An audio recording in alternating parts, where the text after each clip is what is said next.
Good evening everyone. I am Dr. Jintu Borah.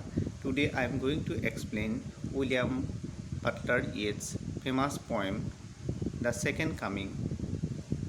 The Second Coming is a very interesting poem, and it is also very challenging poem as it has some images and some words which we have to give attention.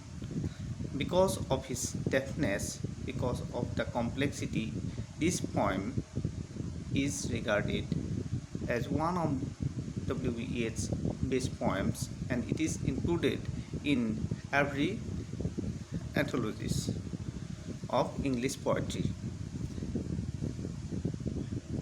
William Butler Yeats, he wrote the poem in 1919. He had the experience of the First World War, and he could imagine the future, the nightmare future. Okay, what will happen in future is suggesting in the poem, and it is about, we can say it is about the forthcoming Second World War.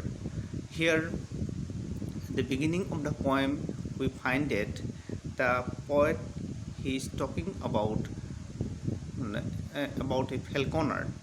Okay, a falconer is a person who used to rear falcon.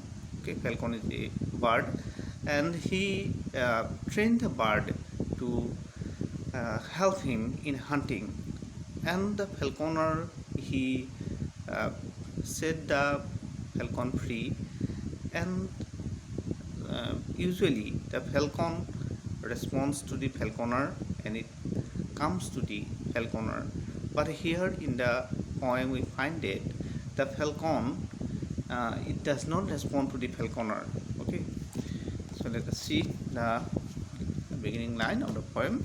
Turning and turning in the widening gyre, the falcon cannot hear the falconer. So the falcon, he was turning and turning in the widening gyre. Gyre is a symbol, and it is what it is called whirling current. Okay, like this, and here it goes widening and widening, and it does not hear the call of the falconer. Things fall apart, the center cannot hold. The lines are like scattered, but we can get the meaning. The things cannot hold. The gyre, if you see the picture, then you'll see that the opening of the gyre is big, and the closing is it is like cone, and it is but thin. The last part is thin, and the center cannot hold the whole thing. So the things fall apart. It is a novel by Chinua, Achibi, and the name is taken from this novel. The center cannot hold. Mere anarchy is loosed upon the world. Anarchy means lawlessness, and mere anarchy is loose. It is everywhere in the world. The blood dim tide is loosed, and everywhere the ceremony of innocence is drawn. Blood dim tide is loosed. That means everywhere the tide is like flowing blood. So there is much bloodshed in the war. Okay, and everywhere the ceremony of innocence is drawn. So no one prays the innocence, as if the ceremony of innocence is drawn. Okay, and the best lake of all conviction, where the worst are full of passionate intensity. The best they lakes the all conviction, and the worst they are full of passionate intensity. The worst they have the passion, and it reminds us another poem of T.S. Eliot, The Hollow Man. What you find the effigy, and the effigy is some person who does not have the will to do something, okay, and they're like hollow men. And even the person who has the uh, intensity, they are based like this, okay. But here what we find the thing that the worst people, they have the intensity, but the innocent person, the base, they lost all conviction. So because the ceremony of innocence is drawn. And in the second stanza, we find it, there is a image. Okay, so let us see the image. Surely some revelation is at hand. Surely the second coming is at hand. So revelation here, it talks about revelation. We know about the revelation of God. Okay, in our Hindu mythology also we have 10 incarnation of God, and like that in Christian also the things that Christ also reveals in the earth after every 2000 years. So as the 2000 years is completed, the Christ will again be born. Surely the second coming is at hand, second coming of Jesus Christ. Okay, the second coming hardly are those words out, when a vast image of the out of Splitus Mundi uh, troubles my sight somewhere in sense of deserts.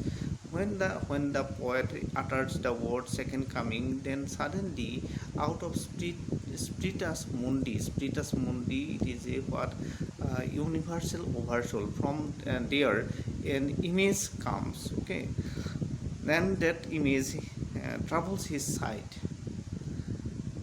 Somewhere in the sense of desert, a shape with lion body and the head of a man. Okay, the image is a lion body and head of a man.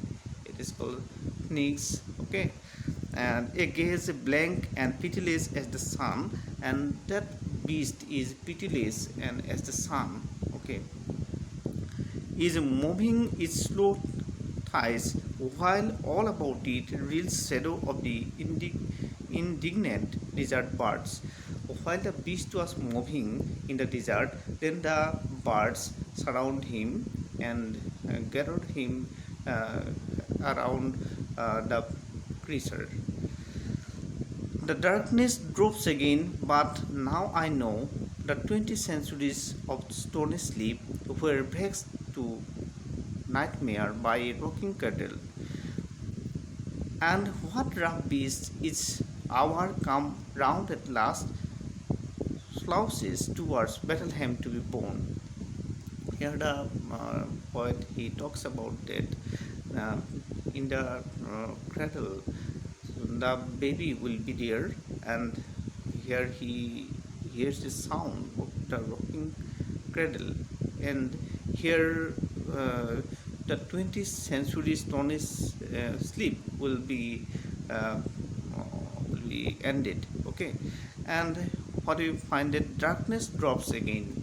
So it suggests that something bad will happen, because the poet imagines about the second world war. He had the imagination that after the first world war the things are not settled, so there may be some more disaster.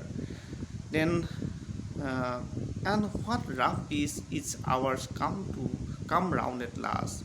So the second coming, as people think that the second coming may be the coming of Christ, but here we find it, the second coming is not the coming of Christ, it is the some beastly creature will be born at Bethlehem, as he staggered there to be born.